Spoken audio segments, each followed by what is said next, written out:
Yo, what's up with it, y'all? It's JD and James, and we're back with another quick video. In today's video, we're going to talk about something that James brought up yesterday, which is time hacking. And we kind of want to tie it into, or at least I want to tie it into how I feel like a lot of people have kind of an entitlement complex when it comes down to how much time they actually have here on this planet to actually do what they need to do or find some type of purpose in life or, achieve their goals or whatever it may be. And, we're not guaranteed any amount of time on this planet. We literally don't know when our fucking last breath can be. And, for somebody to think that they're maybe entitled 60 years on this planet, a lot of people say like 60 years is young, which relative in the grand scheme of things, with the average median people, how long people live, 60 years old is relatively young, but you're still not guaranteed it. So in the time that you have to do as much with it as possible, whatever direction you want to take your life. James just got here on, when did you get here? On Sunday? Yes, James got here on Sunday. It's Friday right now. We've probably got more done as far as, creating content, coming up with different ideas, hitting PRs, different things of that nature in 4 or 5 days than maybe we might have gotten done, individually in the last like 3 months. So the concept of time and productivity there's time and then there's actually productivity. So in 3 months, we might have been able to get done a certain amount of tasks or activities, but then when we come together for whatever reason, that energy comes together, that synergy comes together, and all of a sudden, it's almost like time slows down. And, what we've done in the past 4 or 5 days feels like we've already been, hanging out for like 3 or 4 months. Yeah, no, I gotta say too, like our energy we've been having in training has been absolutely insane. And we've been just pushing new movements, creativity, basically just pushing the absolute boundaries. And it really, I can't even kind of describe the environment. I mean, we talk about environment all the time on this channel and how important that is, and it's something you actually have to experience for yourself. Like if I try to put it into words, I'm gonna absolutely butcher what it actually is all about. So you really have to find that training environment. But just on a practical level, we wanna talk about time hacking, just to give you guys a little bit of food to start playing with. Start learning how to do multiple things at one time. So it's like in between sets at the gym, say you're taking 3-minute rest periods. Maybe you have emails you need to respond to. Maybe that's when you need to send out the text messages you need to have sent out. And maybe when you're driving, you could be listening to an ebook. And when you start compounding, you might first start learning to do 2 things at one time. And then eventually you start adding things on top of that. And you realize every person on this planet has the exact same amount of time. You have 24 hours, you can sleep for probably 8 hours, and I definitely recommend not skipping out on sleep because that's actually not gonna give you extra time, that's gonna give you less because you're gonna be less productive during the time you do have. But I'd say the most important thing is be creative. Like find a way to do things that other people don't think is even possible. And a lot of times you're gonna find you're gonna come up with the most insane ideas that you never could have even thought of just by already starting off believing that it's possible. So, I mean, we hear all these excuses. Oh, I don't have time to go to the gym. I don't have time to do this. Oh, eating healthy is too expensive, or it takes too much time to cook. Yeah, no, 100%. There's literally hacks for everything. For cooking, you can get an air fryer and literally throw your chicken in before you go to work, an entire bag of it, and have a stockpile for probably 2 weeks. And that would literally take you, 5 minutes of time? Yeah, we've literally been making probably similar meals almost every single night. Super healthy, high in protein, a lot of micronutrients, vegetables straight from my mom's garden out here. And then we've been putting together a bunch of fish. Since we're in Maine, we decided we're just gonna go on this seafood diet because, what better place to go on a seafood diet in a place that specializes in seafood. So we can always come up with 1,000,001 excuses. And at the end of the day, it's like, you have to figure it out to motivate yourself to kind of get in that energy to where you want to create, produce, and, just make your life worth living. Because at the end of the day, once if you're lucky enough to get to 75 years old and, you're thinking back on your life, you don't want to have any regrets. You don't want to regret the fact that, you know, you didn't push it as hard as you could in, you know, starting up your own business. You don't want to regret that you stayed at a job that you hated for 30 years. You don't want to regret that you stayed in a relationship with somebody that you didn't really vibe with just because it was comfortable. You don't want to regret the fact that you didn't approach that girl that you really, you know, had a thing for that you used to see on a regular basis in the gym. You know, these are all things that, you know, a lot of people kind of take for granted because they think they have another day to do it. They think they got another week to do it. You know, that girl who you see in the gym, who you've been eyeing for about a week or two, she might not even live in the town, or she might not, you know, she might be, you know, contemplating moving out of town in the next month. So then, you know, you might miss your opportunity. You know, that opportunity, that job that you've been in for, you know, 10 years, that you're, you know, maybe capped out on your work, because this is actually a personal thing for me. I actually was working for United Airlines for 10 years, and I actually got to my maximum salary after 10 years. And a lot of people, once you get to that cap, they keep on giving you little raises here and there, but you're making enough money you're so comfortable that you don't want to quit, but then, you know, you're actually limiting your earning potential as well. And, you know, the lifestyle is good when you work for an airline and different things of that nature, but, you know, I always knew that there was more that I wanted to do. When I was traveling, working for the airline, I'd be taking these trips. It'd be like 5 days, 7 days, 2 weeks max. And I'd always think to myself, man, I wish I could stay here for like a month or two. But because I work for an airline, there's really no possibility that I can actually take 2-3 months to go, you know, go live in another country and go spend some time actually soaking up the culture, making connections, and, you know, seeing different things that, you know, open my mind up to different possibilities that weren't possible, or I couldn't think of because, you know, my peripherals weren't that wide. And once I finally mustered up the courage to actually leave the company, you know, I ended up going to Brazil, ended up going to Argentina, and the trajectory of my life is just going in a completely different way. And I'm not saying that there's something wrong with working a 9-to-5, because I've worked a 9-to-5 for a long time, and I think it's actually important to build your work ethic, you know, in certain atmospheres, like working a 9-to-5, or maybe, you know, even as a kid doing some type of manual labor or something like that, to kind of build that mental fortitude and that work ethic that you grind it out. And these are things that you can kind of transfer into your own business. I remember I worked with a older gentleman when I was working at United. He was always working hard. He was like 50-something years old at the time, and he was always staying for overtime. And I would always tell him, like, man, why do you work like this? And he was like, look, if you don't work hard for your employer, that means that you're probably not going to have a good work ethic when it comes down to starting your own business. And he had plenty of experience starting his own businesses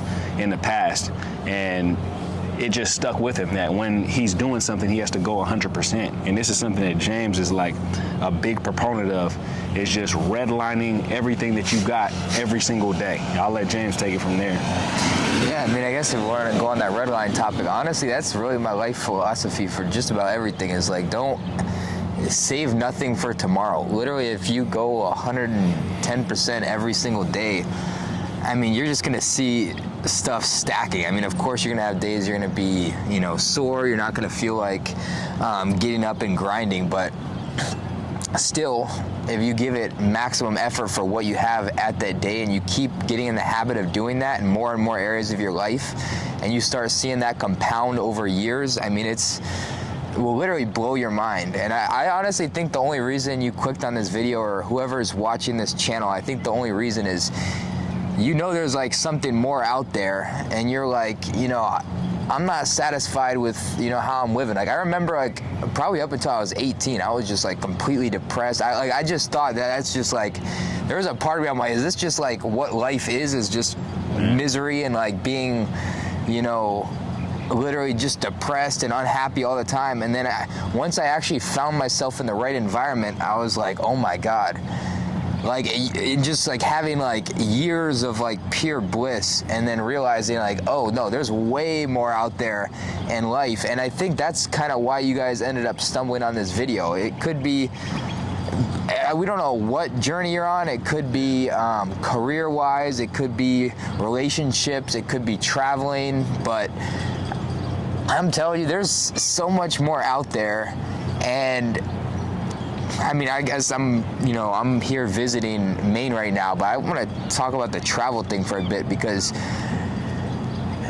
you can't replace it. Like, I mean, people think about, booking a trip and how you're not gonna keep that money. Like, they'd rather buy a car because you're gonna keep your car, or almost have like some like physical possession. If you buy clothes, you keep the clothes. Yeah. And realistically, you don't take anything with you, and experiences you actually keep with you for the rest of your life. Like, literally, you gain knowledge. It's almost like working out at the gym. You don't really like take anything from that experience, but all of this muscle we have on our body is the result of effort that we put in a place that's not even here. We literally we gained a lot of this muscle in Hawaii. We have muscle from California. We have muscle from Texas. Yeah. And that's all literally experience that's actually physically manifested onto our body in a completely different place. And that's just the reason why I even bring that up. It's an analogy. Actually, the mind is even more so. Actually, probably 10 times.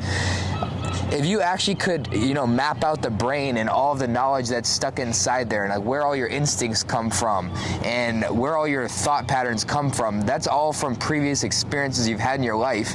And actually getting out and exploring the world and immersing yourself in new environments and new cultures with people that don't think how you think, don't think how your parents think, don't think how your coworkers, your, classmates think. And I honestly kind of think about, too, like a good training analogy is noob gains. So whenever you first start working out a muscle, you like instantly get super fast noob gains, and you notice it tapers off, right? So you either have to increase the weight or change to a different exercise. But I think about that as an analogy for life as well. If you're in one area, when you first get there, you're gonna suck out all the noob gains. So let's say, New York City has a certain amount of lessons you can learn. Maybe your first 3 months in New York City, you suck out a ton of knowledge. Then the next 3 months, you probably still gain a decent amount, but maybe half as much as the previous. It's almost this logarithmic pattern of how much information you can suck out of a place. And the more traveling you do, the more noob gains, or the noob kind of experience that you can gain from all these different places. So, I mean, I'm not even going to tell you where to begin your journey or like where to start, but I would just say start by saying yes when the opportunity arises. Because I'm sure there's going to be like times in your life where friends come ask you like, hey, you want to go on a trip, or your parents want to go on a trip, and I think just saying yes is already a good start. Yeah, and just like you guys have heard this saying plenty of times, is like there's no time like the present, and there really is no. The only time is the present in all reality. This is the only time. You can't necessarily get too caught up on the past, and you can't overthink the future. So you really have to take advantage of the time that you actually have right now. I think that's one of the reasons why there's so much depression and anxiety in this society anyways, is because people are caught up on either too much in their past, and that's always what I think leads to being in that depressed state, or they're so anxious about the future. Maybe they're nervous about something, maybe they're kind of unsure about their future, and they're getting so caught up in it that they completely forget about what they're doing in the present. And we that's one thing I'm a firm believer of. We have to stay in the present. That's one reason why I think limiting a lot of time on like social media or like a lot of these electronics is a good thing, because a lot of that time when you get caught up in that wormhole of social media, or maybe the computer or TV, Netflix, whatever it may be, you're kind of wandering off out of reality. And when it comes down to it, the only way that you can actually create, build, is if you do it right in the present. And getting back to what James was talking about traveling, and when you're staying in the present while you're traveling, you're meeting new people, outside perspectives, learning about different types of cultures. All this does is make you a more interesting person. And I'm a firm believer in the more interesting of a person that you can become, that is self-improvement in itself, because it's going to open up a ton of opportunities for you when you're an interesting person. Be it, you might be talking to somebody, at some cafe or whatever, and they might offer you a job. You might strike up a conversation with a lady, and she might not even been that interested in you at first, but then you might start talking about your experiences, traveling here, traveling there, doing this type of work. Me and James were talking about this the other day. Is like when you actually have a when you have some knowledge about a certain industry. When you start talking to somebody and you've had so many experiences in life that you have a knowledge about a certain industry, people respect that, and they automatically they might even think you're smarter than what you actually really are, just because you have some information that not too many people know, and you have some information that maybe they're kind of accustomed to talking to. You can kind of step into other people's worlds opposed to them always having to step into your world. Yeah, I mean, really, that kind of taps into the idea that knowledge is actually a form of currency. And I guess you could call it, being interesting or having a broader perspective or a better mapped out, kind of more complete view of the world. And kind of realizing, I think that's one of the biggest things is like the first step is already to learn how much you don't know, because it's the worst place you can be in is to have like a very narrow perspective and not even know that your perspective is narrow. But a step above that is just even acknowledging that there's, so many things out there that you're ignorant about, and then that allows you to actually go and get that information. And then once you start acquiring it and you start realizing like how many fruits like come about from all these different experiences, it's crazy how the whole thing kind of maps out and like comes together and like builds a more complete picture. And I mean, it's crazy too. I even think about, I recently got a job as a software developer, and I think about, one of the people interviewing me went on vacation to Hawaii with his wife, who's Japanese. And I was like thinking about that, like if I had just gone like straight from high school and got a 4-year degree, like never left Texas, and had like no world perspective, I would have heard Hawaii, it would have went in one ear and out the other.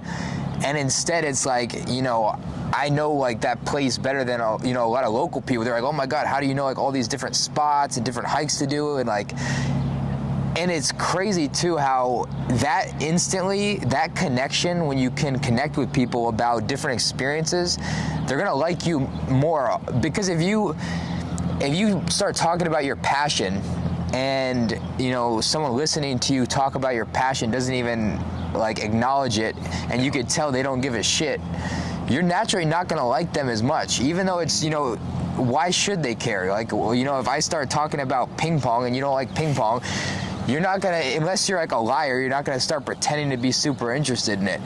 But I think the more experiences you put yourself into is gonna allow you to connect with people on a completely different level. And naturally, it's going to be a lot easier to, get into different situations and, network with people more efficiently. And it really is. It's a form of social currency, and it honestly has more value than, money nowadays, especially with inflation that's, supposedly 8%, but really it's like closer to probably 33 or something. Yeah, inflation's been going crazy. But guys, I think in getting back to currency and getting back to the actual subject matter of the video, time is our most precious asset. Time is our most valuable currency that we actually have, so we really have to make the most of it. So if you're kind of stuck in that rut where you feel like you've kind of just been twiddling your thumbs or maybe playing a lot of video games or stuck on social media, take a step back, maybe go get into nature, maybe go start hitting some workouts, unplug a little bit. And then, recalibrate and see what you really want to do with your life, and try to do something purposeful and have a mission and have goals and acknowledge those micro victories along the way. But anyways, guys, we hope everybody's having a great day out there. We'll holler at you guys later. Peace.